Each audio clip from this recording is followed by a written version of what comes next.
Did I scare you? Well, I hope I did. But I probably didn't, because I'm really just a cuddly teddy bear at the end of the day. Mm-hmm.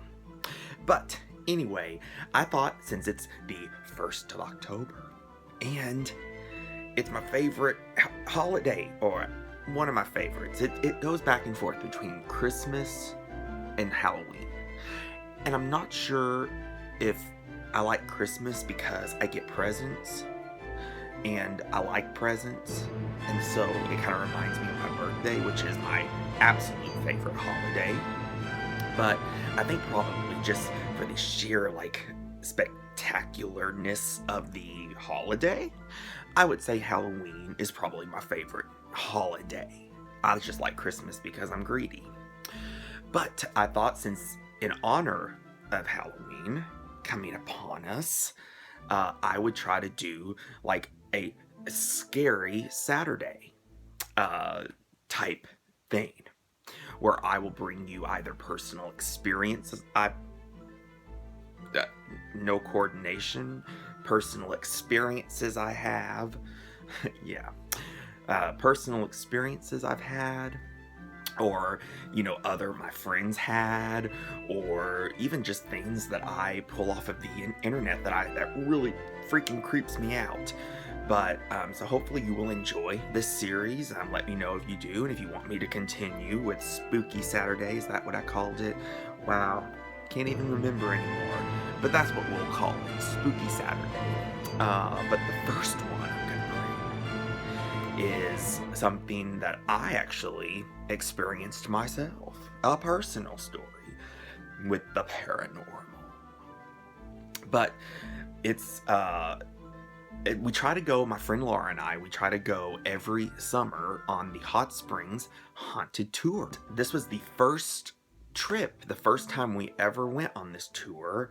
I got probably one of my best photographs I've ever gotten of a spirit, or what appears to be a spirit, and I captured it in the old Malco Theater. And the story goes with this theater, because I'm going to look on my stone tablet. That was a joke because I'm old. You can call me Daddy. And as I don't know if you can see, I'm going to try to put a photo of it actually in the video, possibly now. But yes, this is what it says about the hauntings at the old Malco Theater in Hot Springs, Arkansas. During a performance in the 1880s, a woman from the audience disappeared during a magic show production. Ever since then, there have been reports of the theater being haunted. The ghost of a glowing woman has been seen in the theater basement. Objects move around by themselves and screams come out of the empty theater.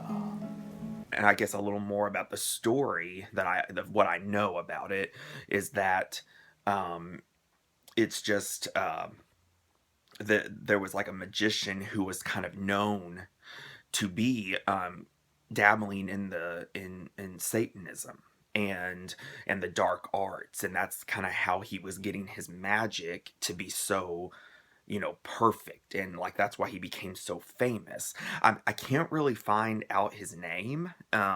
If I find it, I'll put it in this video, and just so you kind of know who the name of the person is. But yeah, all I know about it though is that he called up this girl to help with a magic trick. It was one of the disappearing, person magic trick, and she disappeared and she was never found again. I've actually never been inside the theater, but this cool thing about it, and the really kind of spooky thing about it, is that now, because Laura and I've been on this tour, like we just went last summer, so yeah, we go on it every summer really. But the cool thing about it and the spooky thing about this place is that they won't even take people by the Malco Theater on the tour anymore, because we asked the people who run the tour in Hot Springs, Arkansas, who they're so nice, but they said that so many people were getting sick and actually throwing up on the sidewalk whenever they would go by the Malco Theater, that they just had to stop. They had to stop taking the tours there because people were just getting so sick. Because we asked, like, hey, on our first trip, we went to the Malco Theater. Did y'all take that off the stop? And that's what they told us, is that so many people were having reactions to that place that they just stopped. They couldn't do it anymore. And so but thankfully though, after the tour, Laura and I went back to the old Malco Theater, and we started taking pictures of the inside, you know, looking through the windows of the place, of the establishment. And we were just snapping photos. And I have to admit, I was starting to kind of feel some kind of way. And I just, you know, it was just one of those feelings kind of that you had of foreboding kind of thing, where, you know, you were like, oh, something's not right about this, you know, theater, this place. And you know, so but I didn't really say anything, you know, until it got kind of to the point where finally I just told Laura. I said, Laura, I can't take any more pictures. Like, I need to go stand like on the other side of the building, because I can't, of the sidewalk, you know, I can't, because it just was getting to be that, like, just that, oh, that feeling, just that sick, that pit in your stomach feeling was just really big, or really bad. And so whenever, you know, after we got finished taking our photos, it wasn't until after I got home and I started looking at the photos that I realized that at the Malco Theater, one of the photos I took is what appears to be a man in like a yellow coat, like kind of forming, and a little girl standing like behind the man, like peering out from behind like a thing. And there was no one in the theater at this time. Like, I mean, it was locked. It was, all the lights were off. There was no one in there at all. I mean, it was like, this was like 10 o'clock, 11 o'clock at night. So here's the picture in question. I put the arrow there. You can see that it looks like there's a little girl, and that there is an apparition of a man forming like in front of the little girl. Like, you can actually see through the man.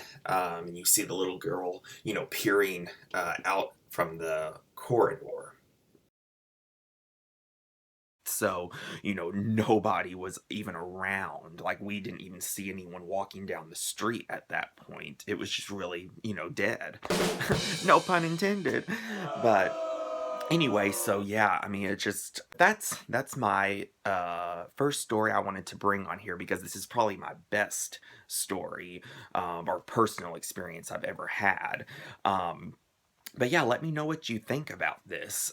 You know, do you see, you know, two apparitions in the photo?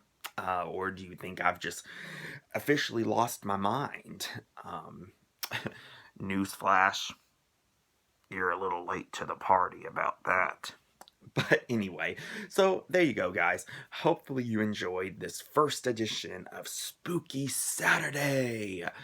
And yeah, let me know what you think about this video, and I guess I will see y'all on the next Spooky Saturday.